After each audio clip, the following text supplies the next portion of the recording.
What is a blessing?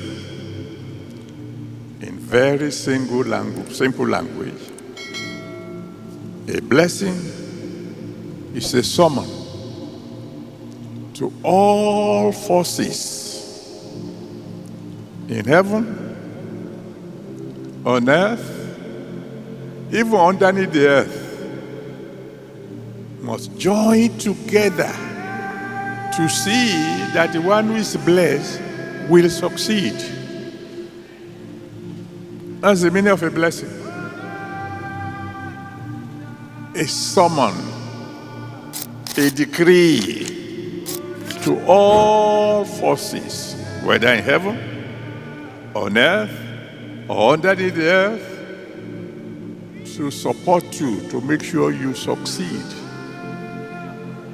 That's why the greatest prayer anybody can pray for you is to say, God bless you.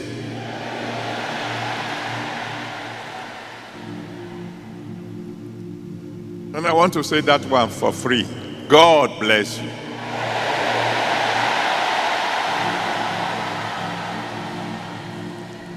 That's why when I'm going about at night praying, minding my own business, praying for Nigeria, praying for the rest of the world, praying for our churches in all over more than 190 nations of the world. And somebody will see me and say, Daddy, pray for me. And I will turn to them and say, God bless you.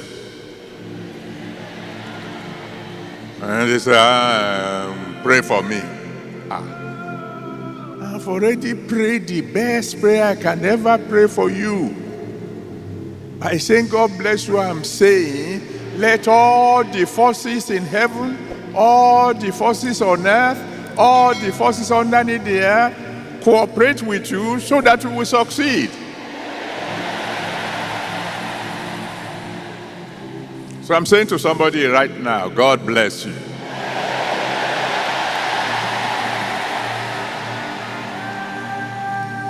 Now when you compare that to Genesis chapter 3 from verse 17 to 19, Genesis 3, 17 to 19, when God was cursing Adam, see what he said. He said, the ground will work against you. He said, instead of the ground producing good things, it will produce thorns and tissues. He said, until you sweat heavily, no food. And he said, you will depreciate so steadily until you finally die. That's a curse. Because he's saying, let all the forces in heaven, on earth, underneath the earth, work against somebody so that he will never make it. I pray for someone tonight. Every curse upon your life shall be destroyed.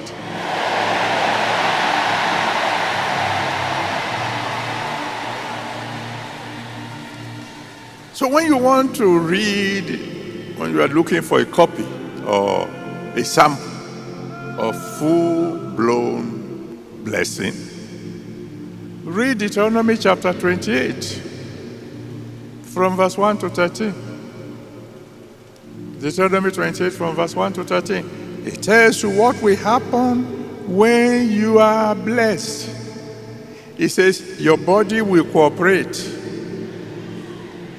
He says the ground will cooperate. He said your enemies will be taken care of. He said rain will cooperate. He said your competitors will be handled. Because that's why he said, oh, you're going to be head, you won't be tail. He said you'll be lending to a nation, you won't borrow.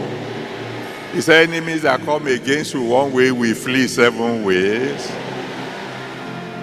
The fruit of your body, the fruit of your ground, even your animals will be blessed. And if you want to read what full-blown curses can be, read the same Deuteronomy 28. Pick it from verse 15 and read it to the end. It's a terrible kind of something to read, but if you want to read through the Bible, like some of us by His grace have done more than once, you can't jump that. Because He says, when somebody is cursed, the body won't cooperate. All manners of sicknesses and diseases will just be jumping up and down in the body. He said the fellow would depreciate rapidly. He said the heaven will be brass, the rain will be powder, and the enemy will be let loose on rampage.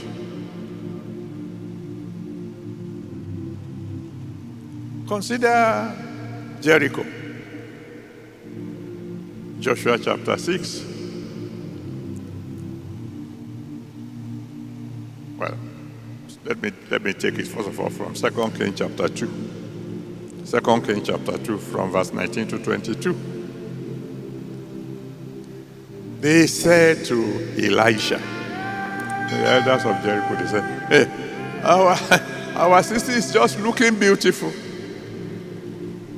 But even the water is bad. There is barrenness. There is death. Why? Because Jericho was cursed. In Joshua chapter 6, verse 26. Joshua 6, verse 26. Joshua cursed Jericho. And one thing you know about curses is that it flows like a river. Once it starts on somebody, the children are in trouble.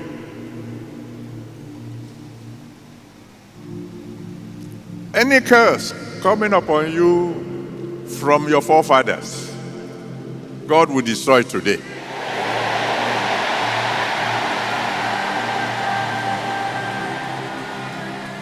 On the other hand, consider Isaac, that I mentioned earlier in Genesis chapter 26, from verse 1 to 16. Genesis 26 from verse 1 to 16.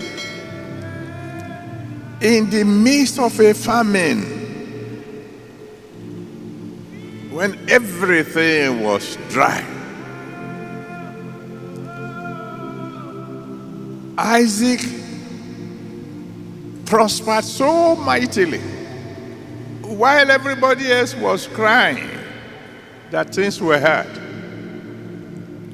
There was a man who prospered so mightily that the king of the nation came to him and said, sir, go away from us, because we have become mightier than us. One fellow became mightier than a nation. I know, by considering the circumstances,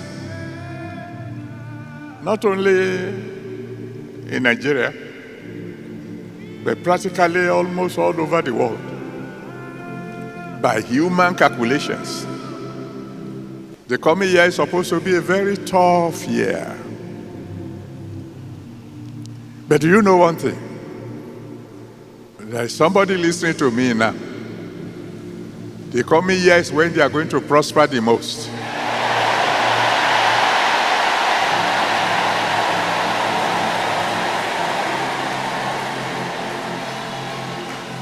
Why? Because they will be blessed.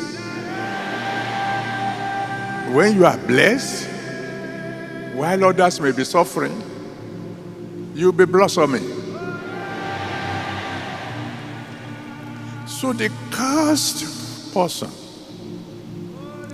is like a man driving in the wrong direction and going at high speed. It's driving towards destruction.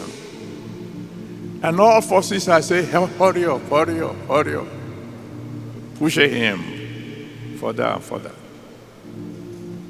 I mean, take Gehazi, for example. You know the story of Gehazi?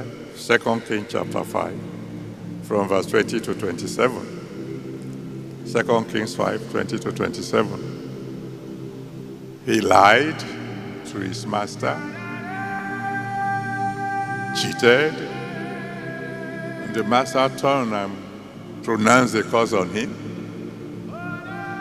He said the leprosy of Naaman will cleave on him and on his seed forever. And the Bible says immediately he was covered in leprosy. And if we know anything about leprosy, it destroys the body steadily, rapidly. Fingers begin to drop off. Toes will soon be gone.